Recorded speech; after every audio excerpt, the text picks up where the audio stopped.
السلام عليكم ورحمة الله وبركاته. بسم الله الرحمن الرحيم. الحمد لله والصلاة والسلام على رسول الله وعلى آله وصحبه ومن اتبع هداه. ما بعد، حياكم الله إخوتي أنتم ومن جاء معكم، وأسأل الله سبحانه وتعالى أن يكتب لكم الأجر وأن يكتب لكم خطاكم، فمن سلك طريقا يلتمس فيه علما سهل الله له طريقا إلى الجنة.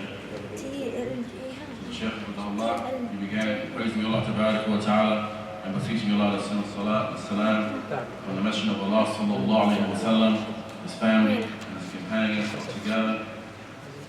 As to proceed, he says, Allah Ta'ala, extend your life, my brothers.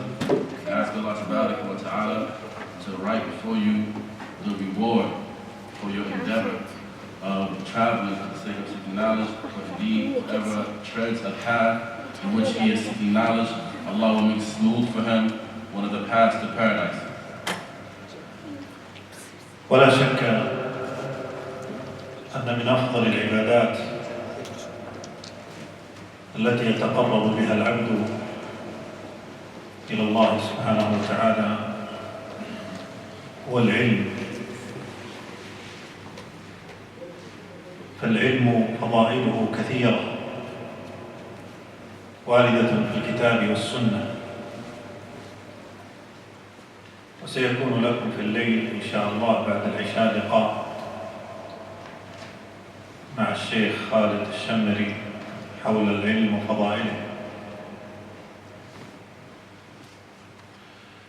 So the Sheikh said that, without doubt, there's no doubt that from the best acts of worship, by way of which the servant draws near to Allah Ta'ala, is al-ilm, it's knowledge. And knowledge, it has many virtues, as has been mentioned inside of the Book of Allah and the Sunnah of the Messenger of Allah sallallahu alayhi wa sallam. And it's going to come for you tonight after Isha, a sitting with Sheikh Khaalid al-Dhafīrī, who is going to speak about knowledge and its virtues. ومن أهم العلوم التي يجب على طالب العلم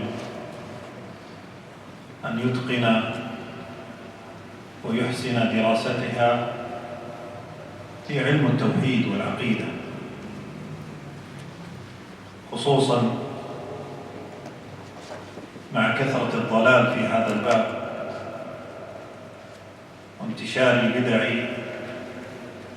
والشبهات عبر جميع الوسائل.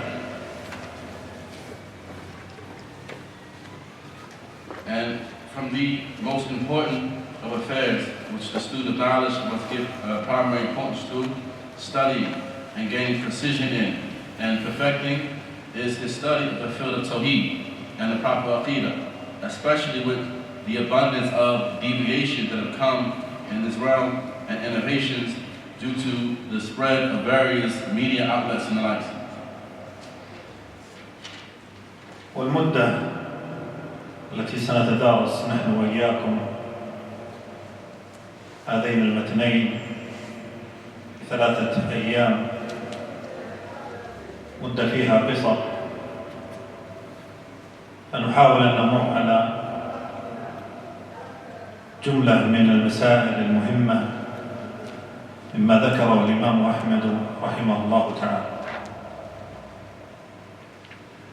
And the time frame of our study of these two texts that we're going to take is a period of 3 days. And although this period of time is short, we're going to, inshallah ta'ala, try our best to bring together a number of the issues and benefits that have been mentioned by Imam Ahmad inside of this treatise. والسلف الصالح لأهمية العقيدة كتبوا ودونوا كثيرا من المؤلفات لبيانها،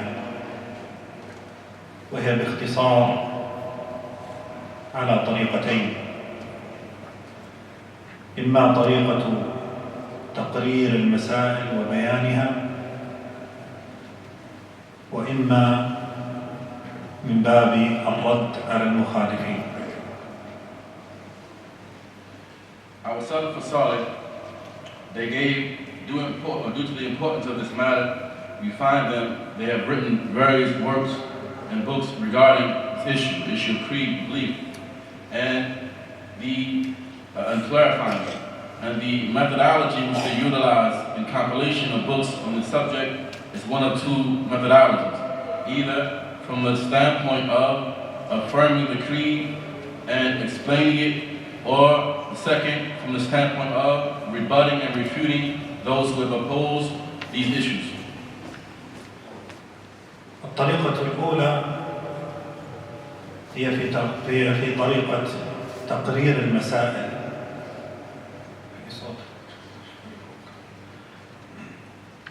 تقرير المسائل،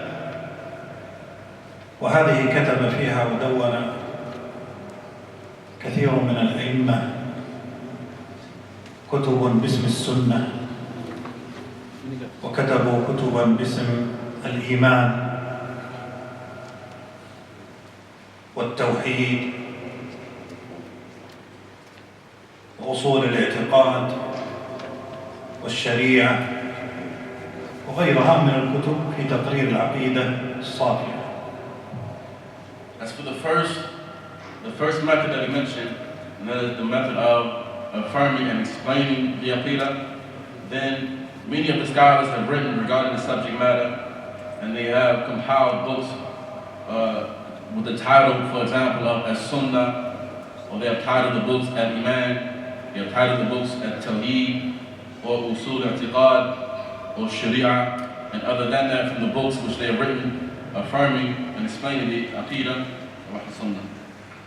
وأما كتب الردود فهي على ثلاثة أنواع: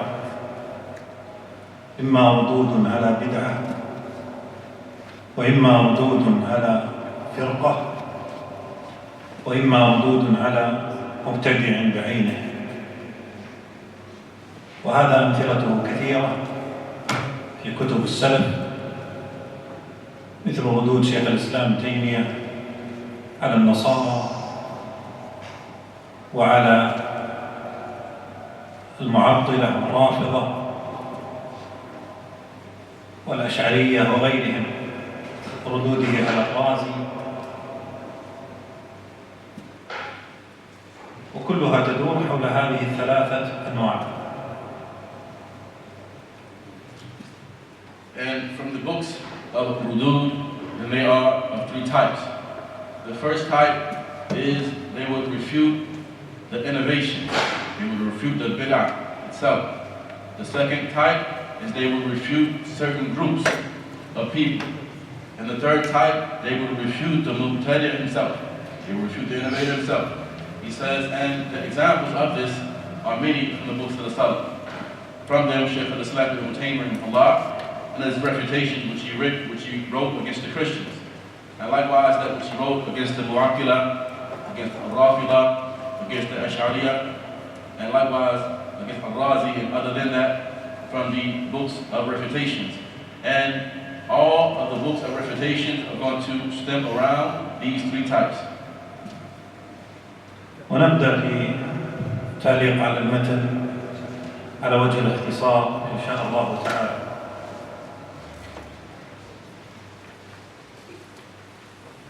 So we're going to begin with explaining the text itself in a summarized manner, inshallah ta'ala.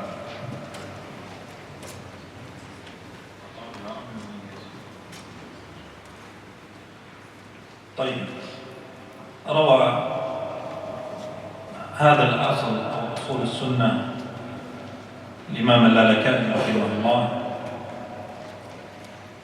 وذكره ابن أبي يعلى بالطبقات وغيرهم من أهل العلم، مما رواه عبدوس بن مالك العطار رحمه الله تعالى عن الإمام أحمد أنه قال: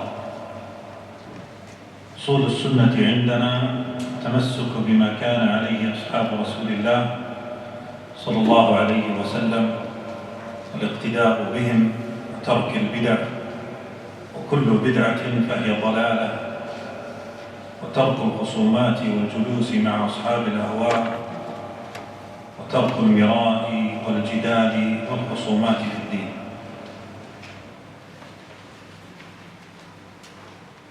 So this book itself, Usool al-Sunnah, it is reported by Imam al-Aldgyeman, Rahimahullah.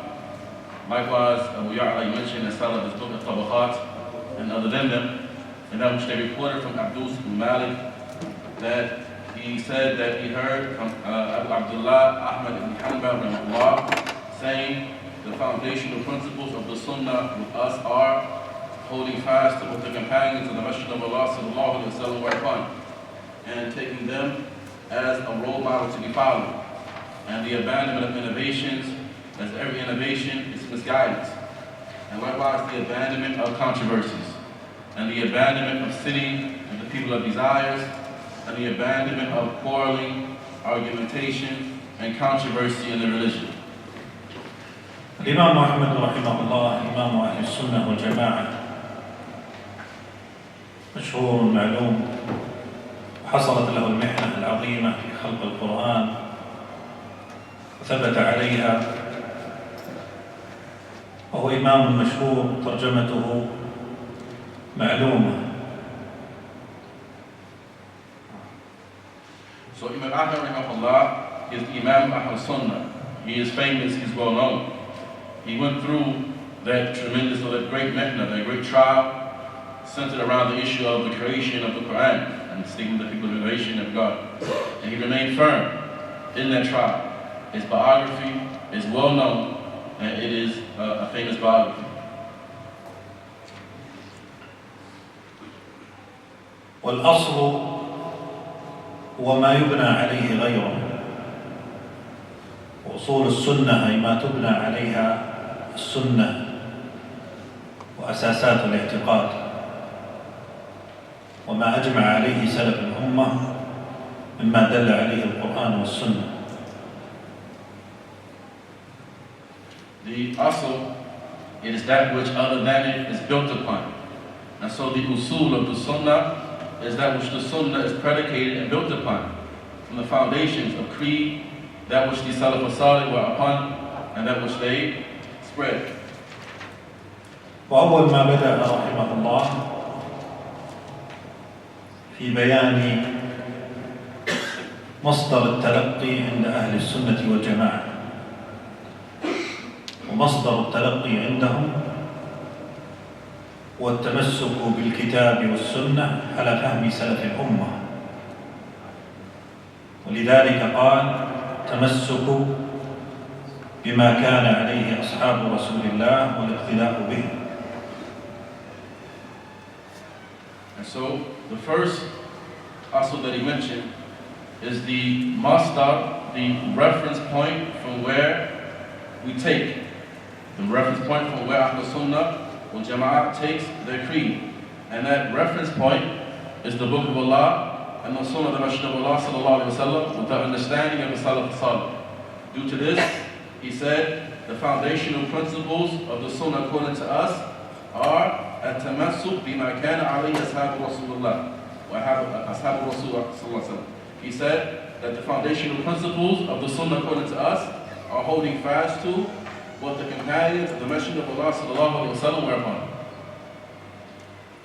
ونلاحظ هنا أن الإمام أحمد رحمه الله بدأ هذه الرسالة بالإشارة إلى حديث النعمان بن بشير، وفيه وصية رسول الله صلى الله عليه وسلم، فبدأ رحمه الله بما أوصى به النبي صلى الله عليه وسلم أصحابه حين طلبوا الوصية فقالوا أوصنا، فقال عليه الصلاة والسلام أوصيكم بتقوى الله والسمع والطاعة وإن تأمر عليكم عبد.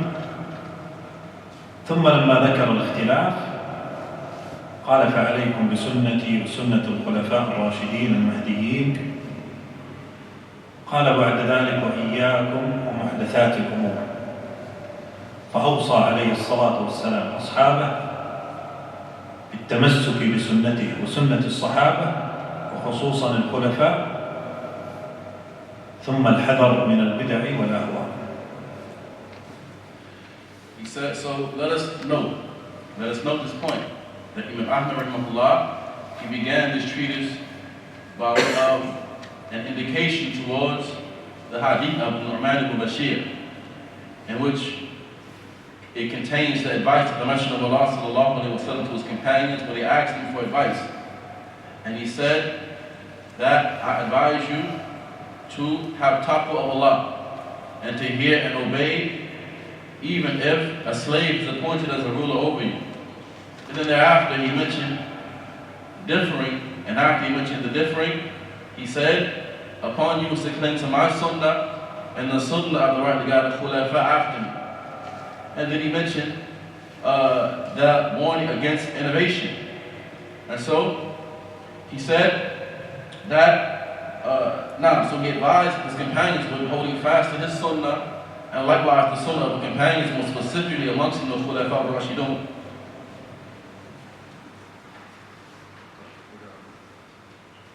And likewise the avoidance of bid'ah and lumiyatul matters.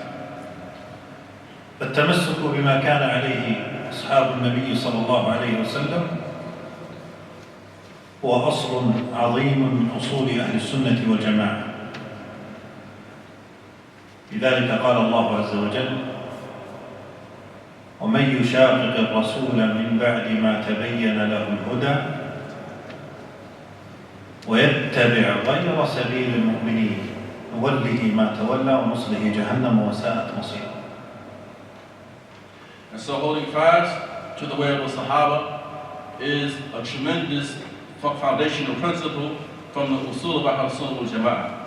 Due to this, Allah Ta'ala said, and whoever opposes the messenger after the clear path has been made evident to him, and he follows a way other than the way of the believers, we're going to keep him in the path he has chosen for himself and land him in the hellfire, and what an evil destination it is. وقال والاقتداء بهم، وهذا ما أوصى به سلف الأمة من الصحابة وغيرهم. قال اتبعوا ولا تبتدعوا فقد كفيتم.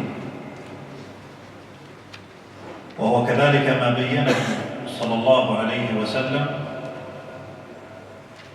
في صفة الفرقة الناجية الطائفة المنصورة. قال ما كنت عليه اليوم أنا وأصحابي. وهذا هو الاقتداء بالسلف،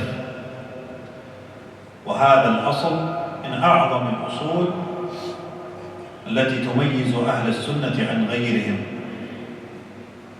فأهل السنة يتبعون السلف في فهمهم، ولذلك سموا سلفيين، أنهم يأخذون بالقرآن والسنة على فهم السلف من الصحابة والتابعين وأهل القرون المفضلة.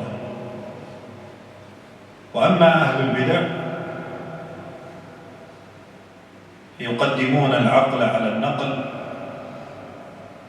ويقدمون الأهواء والآراء وغير ذلك من طرائق الابتداع والانحراف.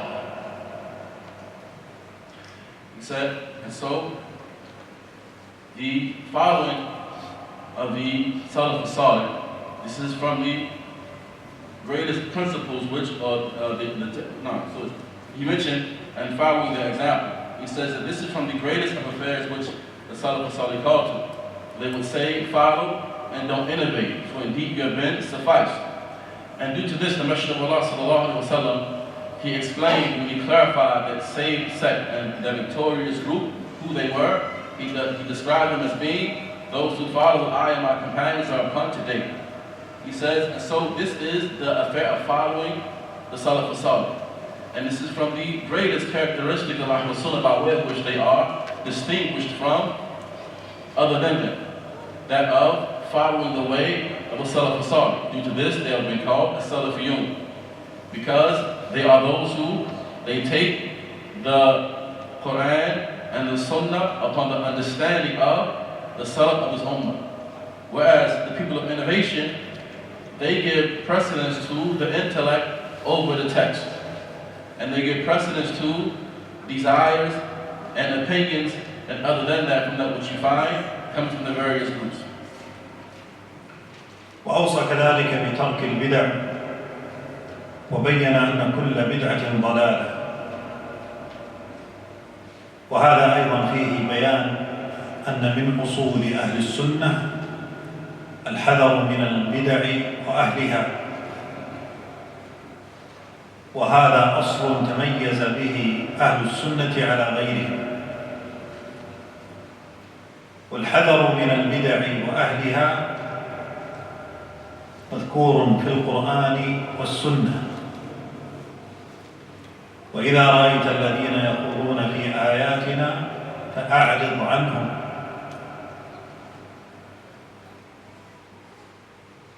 He said, then he likewise went on to warn against the affair of innovation. He said, and the abandonment of innovations, as every innovation is misguidance. He said, so the warning against innovation is likewise from the great fundamental principles of Ahl-Sunnah wal Jama'ah. That is the warning against bid'ah and its people, as this is from that which distinguishes Ahl-Sunnah wal Jama'ah from other than them. And these types of warnings are mentioned inside of the Book of Allah and the Sunnah of the Messenger of Allah sallallahu alaihi wasallam. As has come, that it was mentioned, when you find those who seek to play around with their religion, then turn away from them. He said, so the Qur'an and the Sunnah are replete with warnings against innovation and its people. والنبي صلى الله عليه وسلم كان يحذر في خطبه يقول إياكم ومحدثات الأمور إن كل محدثة بدعة. وهذا أيضا فيه رد على من قال إن في الدين بدعة حسنة وبدعة سيئة. البدع كلها ضلال وانحراف، وما لم يأتي عليه أمر النبي صلى الله عليه وسلم فهو مردود على صاحبه. And likewise, the Prophet ﷺ used to warn in his khutbah, in his sermons, against innovations. He would say, beware of newly invented matters. Where every newly invented matter is an innovation, and every innovation is misguidance. In this as well lies a refutation against those who say that there are good innovations and bad innovations. Rather, all innovations are misguidance, and all of them they lead to the hellfire. He says, and so this is something which contradicts and opposes the statement of the Messenger of Allah sallallahu alaihi wasallam. قال وترك الخصومات والجلوس مع أصحاب الأهواء وترك المراء والجدال والخصومات في الدين. بين هنا من أصول أهل السنة وترك الخصومات والجدال والمراء الباطل، المخاصمة لأجل المخاصمة أو لأجل الشهرة، كذلك الجدال والمراء بحثا عن السمعة وحتى يقال عالم أو يقال فقيه أو ليصرف وجوه الناس إليه، وكل هذا خصام وجدال ومراء مذموم. So then he goes on to mention and the abandonment of controversies and the leaving off of sitting with the people of desires and leaving off argumentation, quarreling, and controversy in the religion. He said, and so now all of this, or this is as well from the great principles of Ahl-Sunnah, that they warn against that disputation, argumentation, and controversy and falsehood, meaning that a person disputes just for the sake of disputing, or they dispute to gain fame, they dispute to gain reputation amongst the people in order that it can be said about him that he's an alim, he's a scholar, or that he's a faqih, or that the people can turn their faces towards him. all of this is from that blameworthy type of disputation, argumentation. وأما لبيان الحق بضوابطه الشرعية مع الإخلاص لله سبحانه وتعالى فهذا أمر محمود، وهو من الرد على أهل البدع والأهواء. ولذلك قال يحيى بن يحيى: الراد على أهل البدع كالمجاهد في سبيل الله. And as for the disputation for the sake of clarifying the truth within the legislative guidelines and out of sincerity for the sake of Allah Ta'ala, then this is something which is praiseworthy. And in this lies the affair of refutation against innovation in His people, as has been mentioned by Yahya ibn that he said that the one who rebuts the person of innovation is similar to the mujahid in the path of Allah Ta'ala. ومن الأصول التي ذكرها هنا ترك مجالسة أهل البدع، وهذا من أعظم أسباب النجاة. وترك مجالسة أهل البدع يدخل فيها ترك النظر في كتبهم وعدم الاستماع لهم أو رؤية مقاطعهم أو محاضراتهم، فهذا كله من أسباب الانحراف. ولذلك أجمع أهل العلم على هجران أهل البدع وترك مجالستهم. وكان كثير من السلف مع علمهم وعلو قدرهم مثل أيوب السختياني وابن سيرين يأتيهم المبتدع يقول: أناظرك، فيرفض. قال: اسمع مني، فيضع أصابعه في أذنيه يقول: ولا نصف كلمة. قال: أقرأ عليك آية. قال: لا تقرأ حتى علي آية. فسئل عن ذلك فقال: أخاف أن يقرأها فيفسرها بغير تفسيرها فتقع في القلب والقلب ضعيف. ولذلك السلامة السماع لأهل السنة وأهل العلم والحضور لهم. وكلما تساهلت في باب السماع لأهل البدع كلما فتحت عليك مداخل الابتداع والشياطين والأهواء. From that which was likewise mentioned here is the warning against the affair of sitting with the people of innovation and attending their gatherings and listening to their speech. And what enters into that as well is reading their books and looking at their clips and likewise listening to their lectures. All of these are from the paths of inhiraf and deviation. And there is ijma' consensus of the people of knowledge regarding the warning against or the abandonment of the people of innovation, as has come from a number of the Salaf, from them Ayyub al-Sakhtiyani, likewise Muhammad ibn Sirin, that was mentioned that a man came to one of them and said, I want to have a conversation with you, I want to sit down and have a discussion with you. And he would refuse. And when the man would begin talking to him, he would stick his fingers in his ears. And he would say, I want to recite to you a verse. He said, no, you can't even recite a verse to me. When he was asked about this, he said, I fear that he would recite the verse and explain it with other than his proper explanation, and this would enter into my heart as the heart is weak.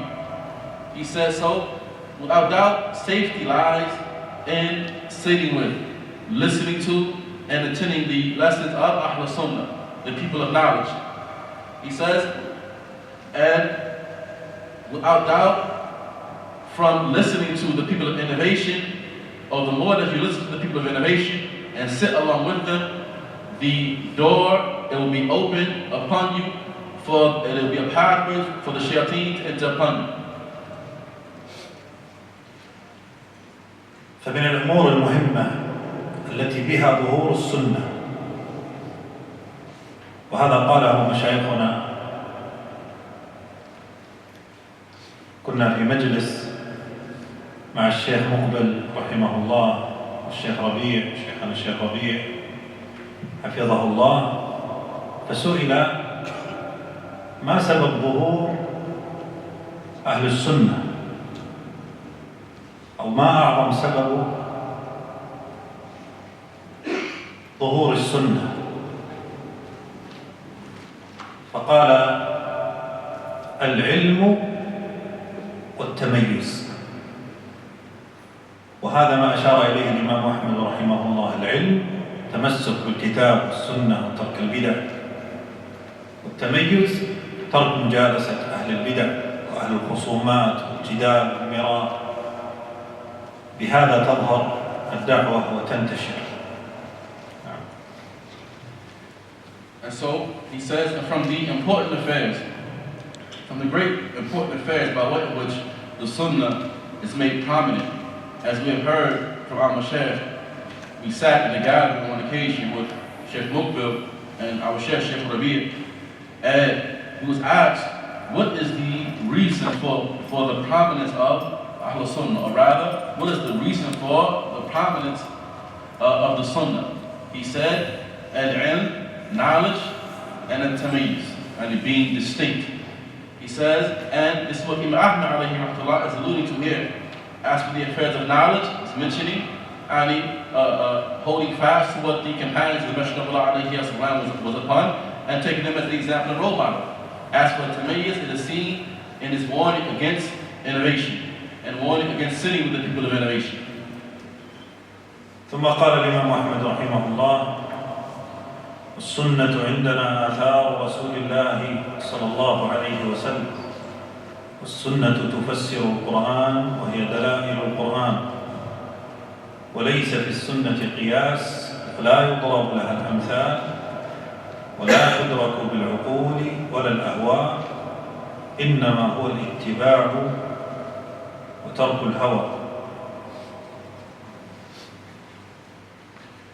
Then Imam Ahmad, he goes on to mention, and the Sunnah, according to us, is the narrations of the Messenger of Allah sallallahu alaihi wasallam, as the Sunnah explains the Qur'an, and it is the guide to the Qur'an, and there is no analytical deduction or reasoning in the Sunnah, and examples or likenesses are not to be made for it, nor is it reached and comprehended by the intellects or desires. Rather, it consists of following and depending upon it and abandoning desires. تكلم الإمام رحمه الله تعالى هنا عن معنى السنة وأوجه السنة مع القرآن. فأما معنى السنة فقال هي آثار رسول الله صلى الله عليه وسلم، وهذا يعني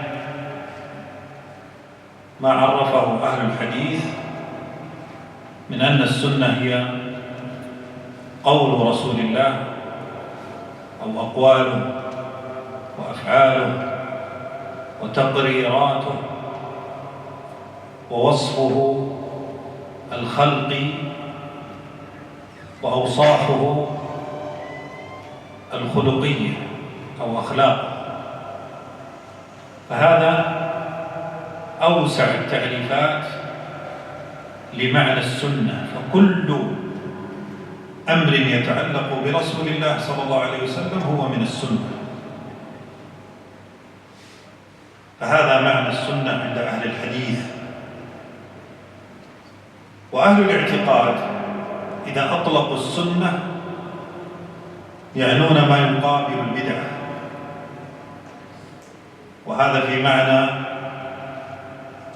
عنوان هذه الرسالة: أصول السنة، أي أصول الاعتقاد، وما يخالفها فهو من البدع. Now, so Imam Ahmad, here he goes on to define Sunnah, the meaning of Sunnah, and its position over the Qur'an. And he defines Sunnah as being the narrations of the Messenger of Allah sallallahu alaihi wasallam. And the people of Hadith, they say concerning Sunnah that the Sunnah is the statements of the Messenger of Allah sallallahu alaihi wasallam, his actions and his tacit approvals, as well as his physical description, as well as the description of his character. This is the most exhaustive definition for the term of Sunnah. And this is how the people of Hadith define it. Everything that comes from him is his Sunnah. As for the scholars of Aqidah, then they define Sunnah as that which opposes bid'ah. And in this regard, you have the name of this book that we're studying now, Usool Sunnah. The Usool, the foundational principles of as-Sunnah, meaning that which opposes the belief system of the people of innovation.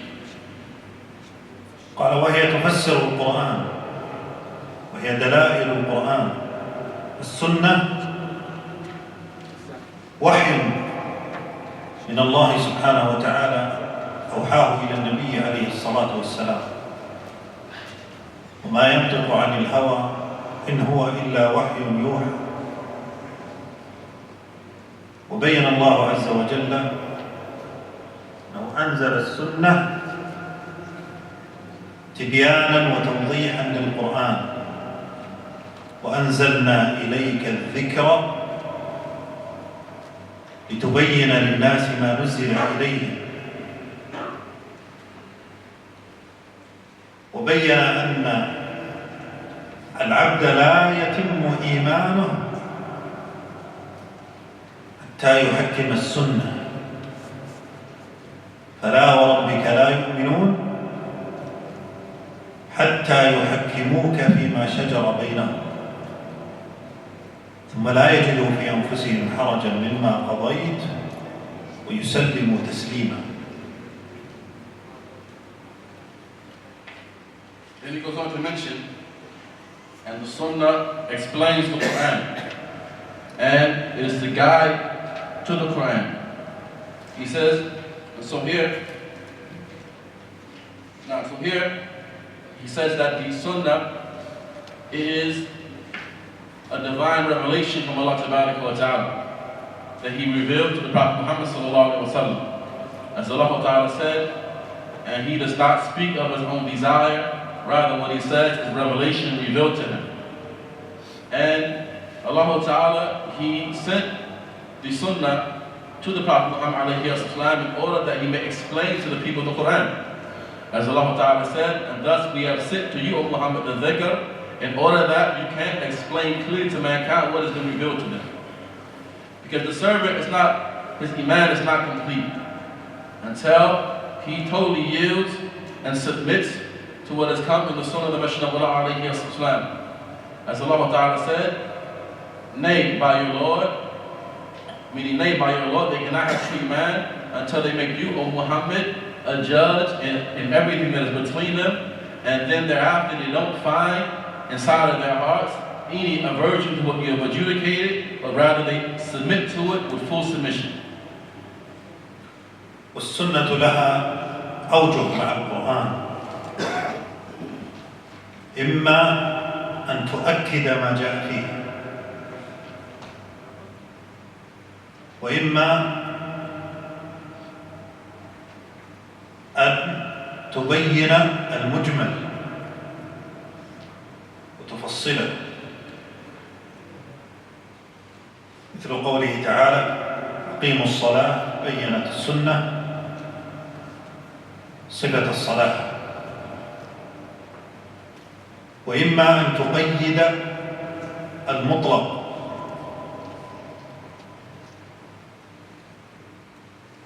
كقوله تعالى السارق والسارقة فاقطعوا أيديهما. فالمطلق هنا اليد، لكن من أين تقطع؟ بينت السنة أنها من الكف.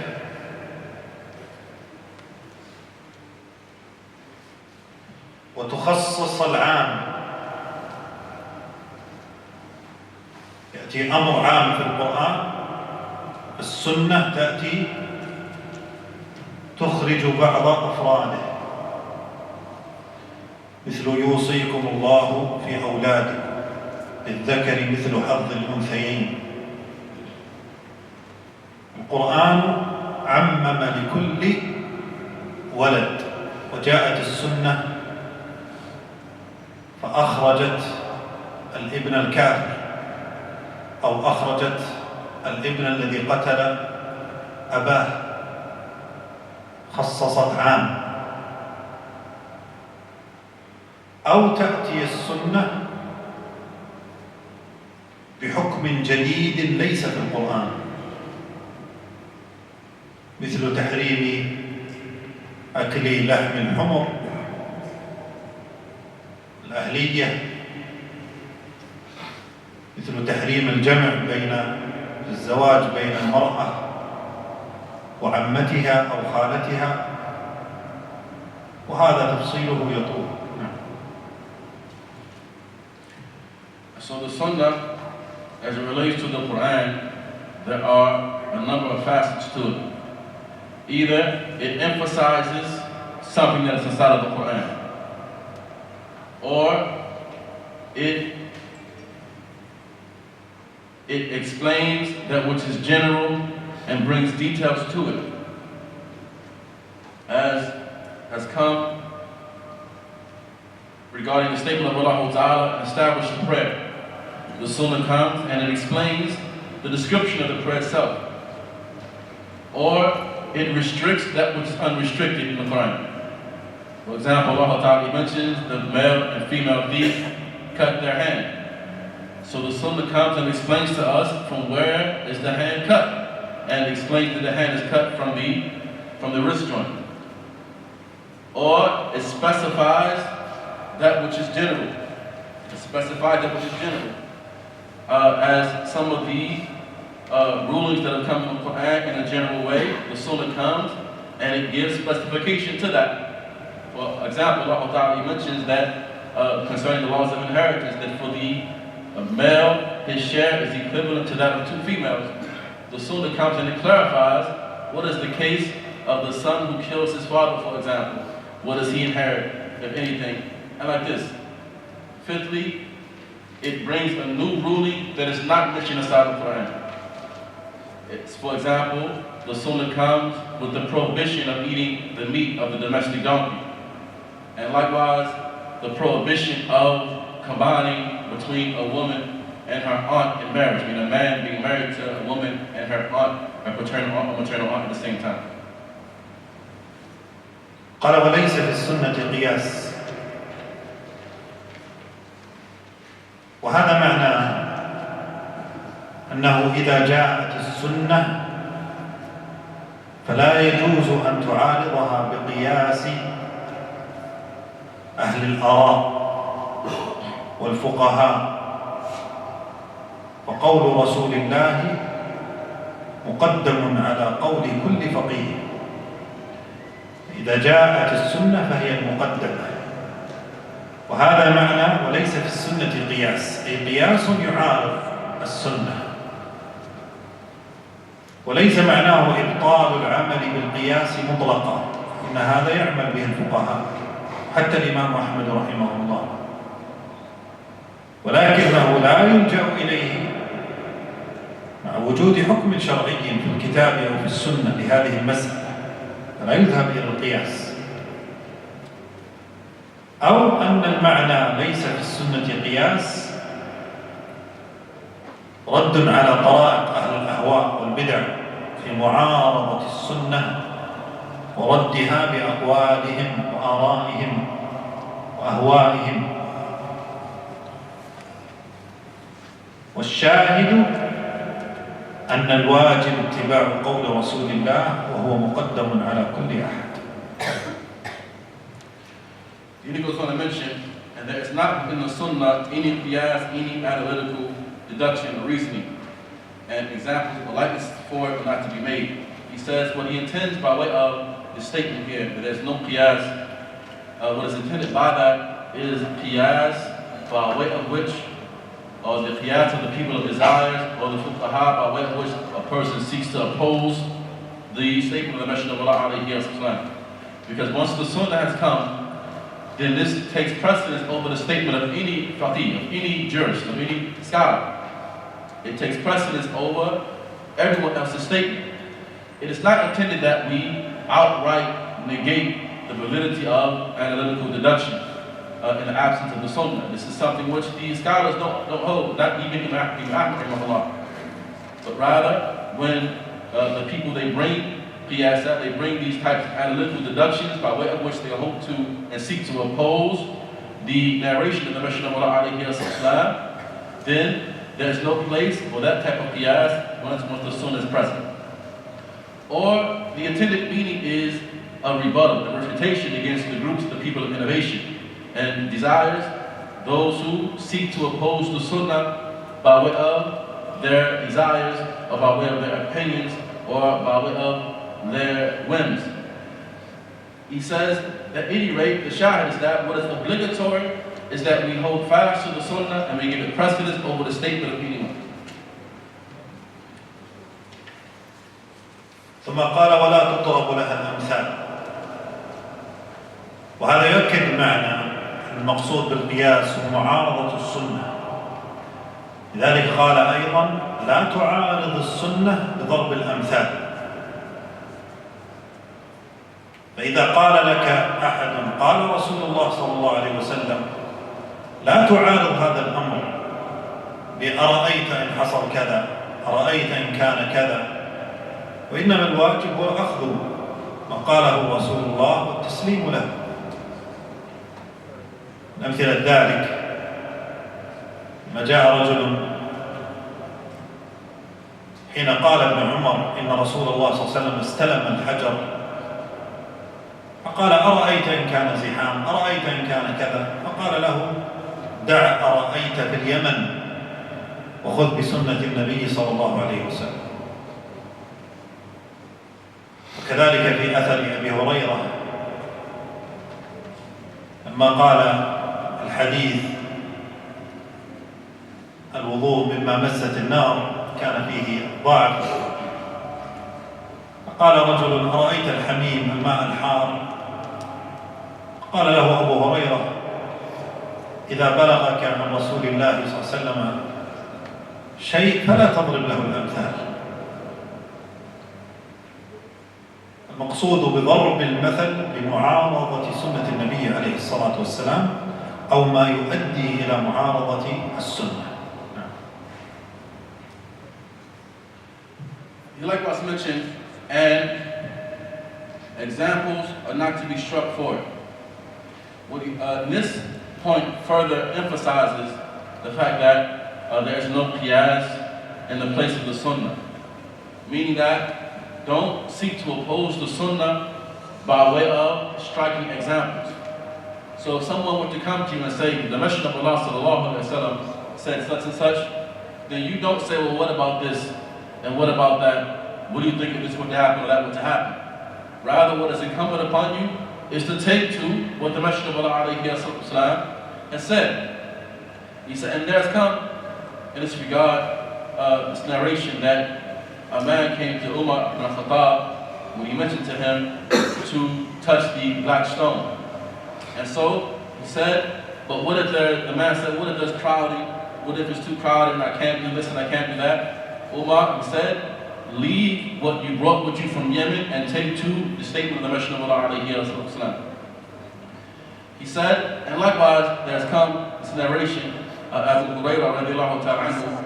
And this narration, there's some weakness in it, but in the narration it was mentioned that one must make wudu after touching fire, or the fire touches him or he touches the fire.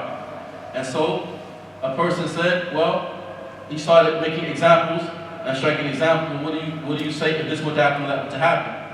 He said, Abu Hurraira, he mentioned in this narration that when the messenger, when you hear a statement of the Messenger of Allah alayhi wasallam, then do not strike examples for it. You don't strike examples by way of which you intend to leave off and oppose.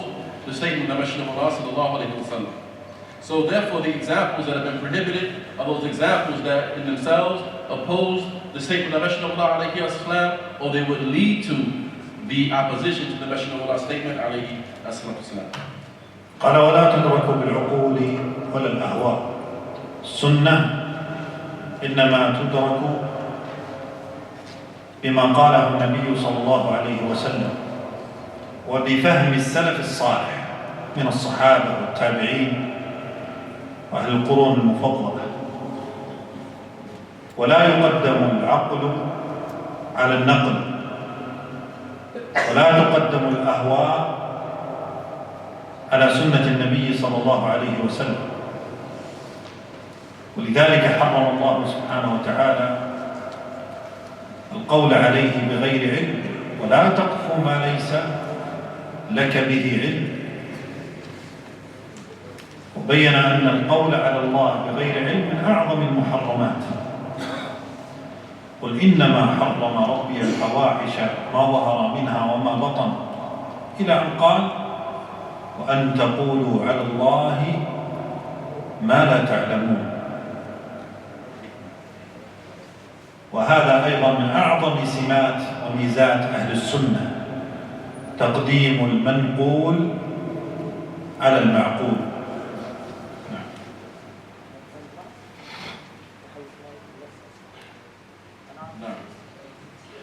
And then he mentioned, and the Sunnah, it is not reached and comprehended by intellect or desires. He said, and so the Sunnah, it is not reached and arrived at by way of our desires. Rather, it is only arrived at by way of what the Messenger of Allah said, alayhi wa, and by way of the understanding of the Salaf al-Salih and those three righteous and virtuous generations. So therefore, we do not give precedence to the intellect over the transmissions, nor do we give precedence to desires. This is from the greatest of the Muharramat. And from the greatest of those things that are impermissible is to speak about Allah Ta'ala's religion without knowledge. As Allah Ta'ala said, and do not say that which you have no knowledge of. This is from the greatest distinguishing signs of al-Sunnah wal Jama'ah. From the greatest things that Allah Ta'ala from the greatest things that Allah Ta'ala is being impermissible. As Allah Ta'ala has said, say, come, I will recite to you what your Lord has made it permissible for you, that you should leave off fawahish, that which is open from it and that which is hidden, all the way up to the point where he said, and that you should say concerning Allah that which you do not know.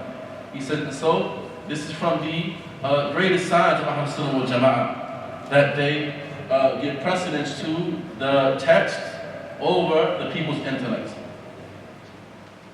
ثم انتقل رحمه الله إلى الكلام عن باب القضاء والقدر.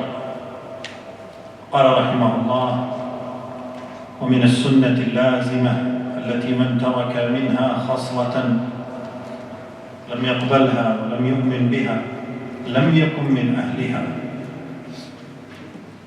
الإيمان بالقضاء والقدر خيره وشره والتصديق بالأحاديث فيه والإيمان بها لا يقال لما ولا كيف إنما هو التصديق والإيمان بها.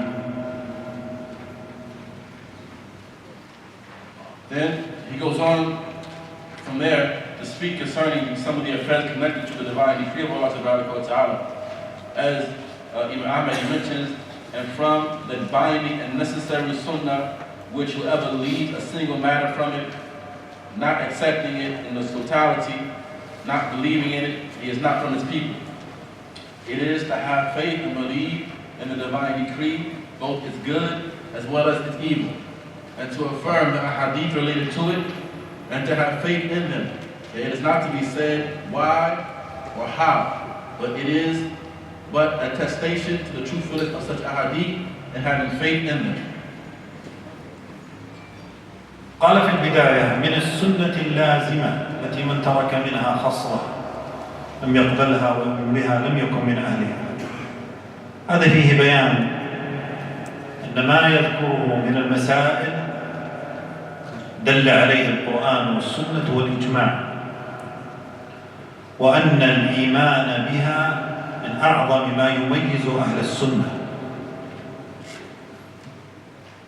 وأن عدم الإيمان بها يجعل العبد من أهل الأهواء وأهل البدع ويخرج بها من السنة. And so he began this section by saying that from the sunnah that is lazim, that binding and necessary sunnah, which whoever leaves off a single matter from it, has not accepted it in totality, has not believed it, has not from his people.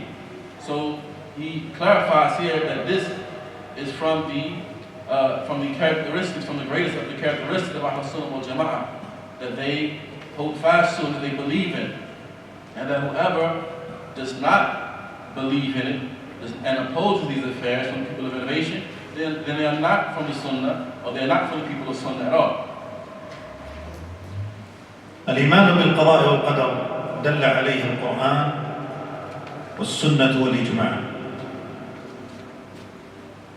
Iman in the divine decree is proven and established by the Quran, the Sunnah, and the Ijma'. أما القرآن قوله تعالى إنا كل شيء خلقناه بقدر.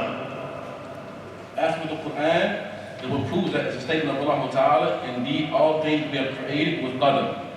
وأما السنة حديث كثيرة، منها حديث جبريل ومنها حديث ابن مسعود الصادق المصدوق. As for the Sunnah, then there are many hadith. From them, the hadith of Jibril, and from as well as the hadith of Abdullah bin Mas'ud, known as hadith as-Sadiq al-Masduq. ونقل الإجماع أهل العلم قاطبة، لذلك قال ابن عباس رضي الله تعالى عنهما القدر نظام التوحيد، أي القدر بالقدر ينتظم التوحيد ويستقر، بدون القدر لا توحيد. قال القدر نظام التوحيد، فمن وحد الله ولم يؤمن بالقدر فهو كافر. And as for the ijma', then the consensus has been reported by a number of the people of knowledge regarding the issue.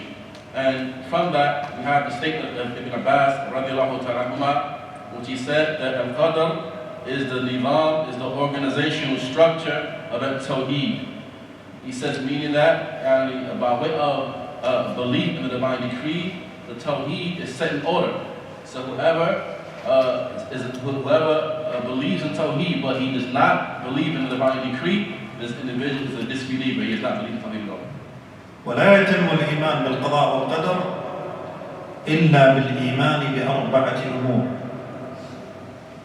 العلم، بأن تعلم أن الله يعلم كل شيء.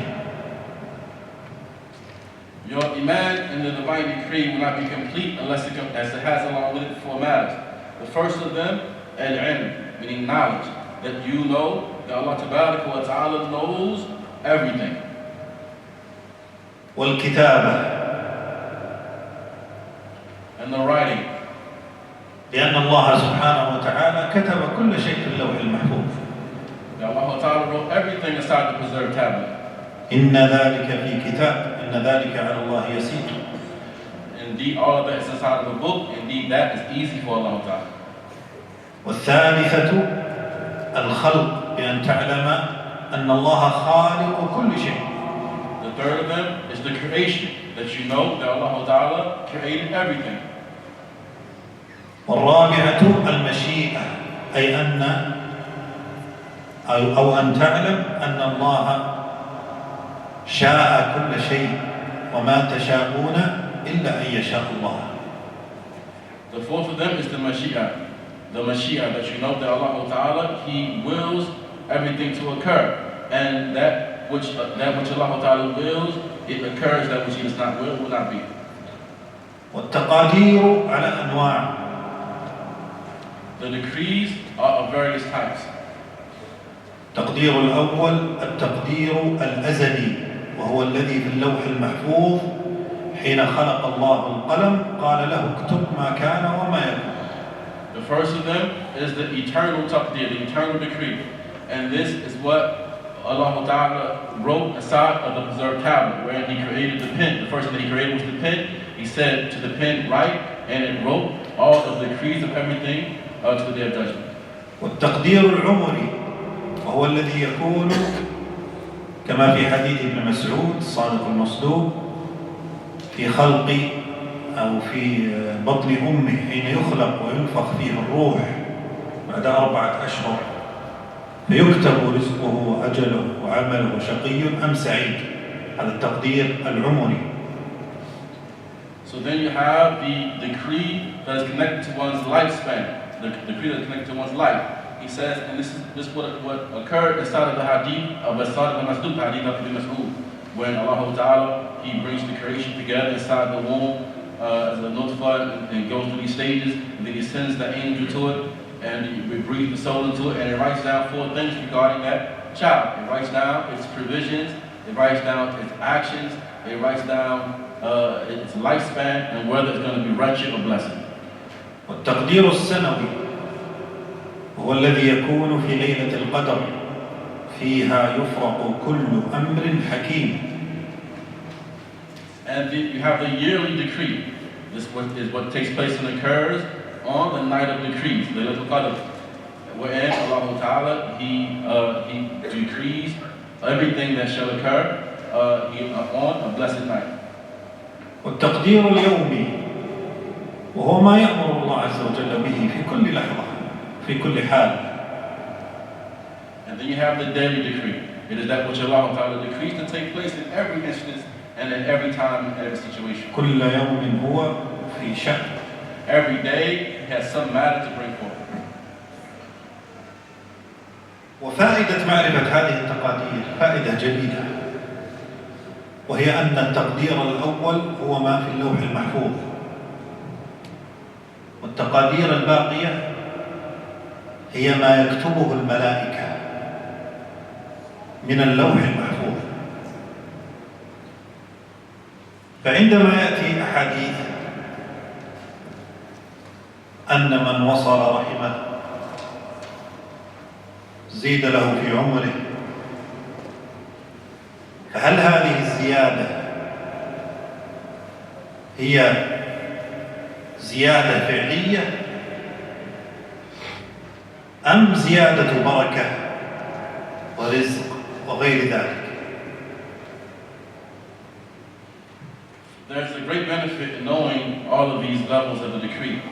He says, so when you look at the first decree, and that is what is written in the preserved tablet, and this is written by Allah Ta'ala. All of the other decrees besides that, they were decrees that were written by the angels, which they extracted and took from the preserved tablet. He says, so when you find narrations mentioning, for example, that whoever joins the ties of the womb, he will have his lifespan and his provisions increased, then is this a practical type of increase where his lifespan will actually be extended, or is what is intended by way of that extension in terms of provisions and blessings, etc.? والجواب عن ذلك أن أهل العلم منهم من قال أن هذه الزيادة بمعنى زيادة البركة، وهذا ظاهر حين ترى ما فعله مثل أهل العلم في القديم، وكيف يجد العالم منهم وقتا ويكتب 50 مجلدا، والآن الطالب 3 سنوات يكتب رسالة صغيرة. هذه بركة. ومنهم من قال أن الزيادة فعلية، والذي يتغير هو الذي في أيدي الملائكة، بمعنى أن الله عز وجل كتب في اللوح المحفوظ أن هذا العبد سيموت هذه السنة، أو أن هذا العبد سيموت السنة التالية مثلا، أجله في السنة الثانية.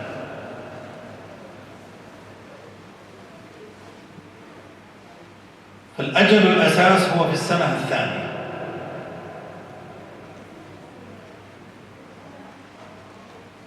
فيكون العبد في بداية أمره ليس من أهل صلة الأرحام،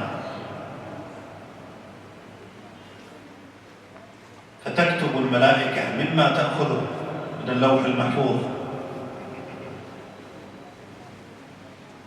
أنه سيموت هذه السنة وليس السنة التالية، ثم يصل رحمه فيتغير ما في أيدي الملائكة وليس ما في اللوح المحفوظ.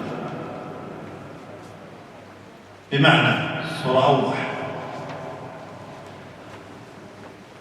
في اللوح المحفوظ مكتوب الأجل الأساسي لا يتغير، لكن مكتوب أن الملائكة ستكتب أنه سيموت هذه السنة، ويكتب الله أنه سيصل رحمه، فيتغير ما كتبه الملائكة إلى الأجل الأساس الذي هو في اللوح المحفوظ، فيكون ما في اللوح المحفوظ ثابت لا يتغير، وإنما التغير في العمر في أيدي الملائكة، ما يكتبه الملائكة.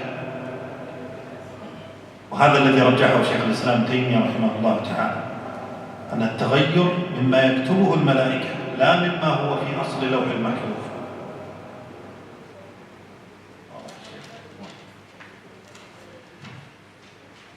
He said that the jawab, the answer, is that some of the people of knowledge, they say that what is intended by way of that is an increase in barakah and an increase in one's provisions and blessings. He says, and this is something which is, it is clear. He says, for example, in the past you have some scholars, for example, they, as a result of them being upon the goodness that they were upon, they were able to write a small amount, but you have in latter times someone else who was a small student of knowledge. He may write, and he writes volumes and lots of works. As a result of the barakah that has been placed in this individual's time in his life due to him joining the ties of the womb. He says, and some others say that it is fi'li, it is a practical, actual extension of one's lifespan and provisions. He says, so for example, you have a person who Allah Ta'ala, He had decreed for this person that he's going to die in a particular year. And this was written, that he was going to die in a particular year, the following year, for example. He said, so the foundation of what was written concerning his lifespan is that he was going to die in a specific time. He was going to die in a specific year. And so the angels, they wrote that. He said, and so those scholars who take to this viewpoint, they say that what will change is what was written by the angels themselves, was what the angels wrote, but not what Allah Ta'ala wrote.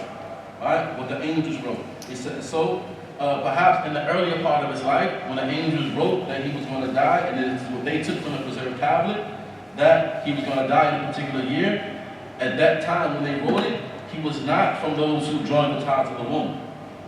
But later Allah Ta'ala decreed, and Allah Ta'ala wrote in the preserved tablet that he was going to become from those who joined the ties of the womb later, and as a result, it was extended. And so that which was written by the angels, that was what was extended as for what is in the preserved tablet. As we mentioned previously, this is that taqdeer that is azali. It is an eternal type of taqdeer. And so what is inside of that is that. It's not going to change. It's firm. It's firmly fixed. But what the angels wrote, this is something which is subject to change. He says, and this was the chosen viewpoint of Sheikh Khaalid al-Dhafīrī, as he mentioned, that what is in the hand of the angels, that is what will change, but not what is written in the preserved tablet. ثم بين أصل أهل السنة وهو التسليم في جميع مسائل الاعتقاد وعدم الخوض فيها في العقل، خصوصا مسائل القضاء والقدر، في السؤال بكيف لما فعل كذا، لما خلق كذا، فما عرفنا حكمته فالحمد لله، وما لم نعرف حكمته لا يجوز الخوض فيه. ولذلك قال ومن لم يعرف تفسير الحديث ويبلغه عقله فقد كفي ذلك وحكم له، إلى آخر كلامه في بيان وجوب التسليم لأحاديث رسول الله صلى الله عليه وسلم، وأشار إلى حديث الرؤية سيأتي الكلام عنه. Then he goes on to clarify the importance of taslim and yielding and submitting to that which has come regarding these affairs. and without questioning how and why this and why that, those things that come, such as the affairs of the divine decree, and we know its wisdom, alhamdulillah. If we don't know its wisdom, then we'll still yield and submit to it. And so he goes on to mention that after, and whoever does not know the explanation of the hadith, and whose intellect does not have a capacity to make him understand it, then that will be sufficient for him. And so he goes on to allude to the hadith regarding the ru'ya, and this is something which is going to come in its proper place, inshallah. ونقف الآن والله أعلم صلى الله وسلم على نبينا محمد. نأخذ استراحة إلى صلاة المغرب إن شاء الله تعالى. جزاكم الله خيرا. So we're going to stop now, and he closes his salawat and salamat on the Masjid. So we have a break until Salat al-Maghrib.